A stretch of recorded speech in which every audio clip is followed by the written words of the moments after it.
ჩავარდნული ტურისტული სეზონის შეუსრულებელი დაპირებების მოუწესრიგებელი ინფრასტრუქტურის მიუხედავად ქალაქის მერის მისი მოადგილეების და ვიცე-მერის შენახვა ქალაქის ბიუჯეტს მიმდინარე წელს 430,960 ლარი უჯდება.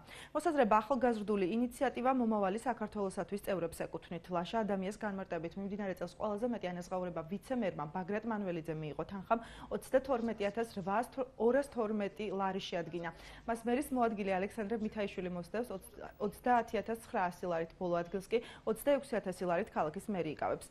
ადამიანის განმარტებით ციფრები იმაზე მიუთითებს, რომ მთავრობამ მიმდინარე წელს ქალაქის მერით ცუდი მუშაობის გამო დასაჯა. მერიაში ადამიანს საპასუხო კომენტარს არ აკეთებენ. აღმოჩნდა, რომ მოსვლისთანავე ერმაკომმა და თავისმა გუნდმა მიიღო 400,000 ლარზე მეტი, მაგრამ სანაცვლოდ არაფერი არ გაუკეთებია და ერთი ძალიან ცუდი ტენდენცია, რომ უბრალო თანამდებობის უბრალო საჯარო მოხელეები სათანადო ანაზღაურება მათ არ აქვთ და ქალაქის მერი თავისი მოადგილეებით, ვიცე-მერებით და შერჩევით სპეციალისტებს, რატომღაც შერჩევით, ამათ ყოველთვიურად ლამის დანამატი ერიცხებათ, პრემიებზეც აღარაა საუბარი.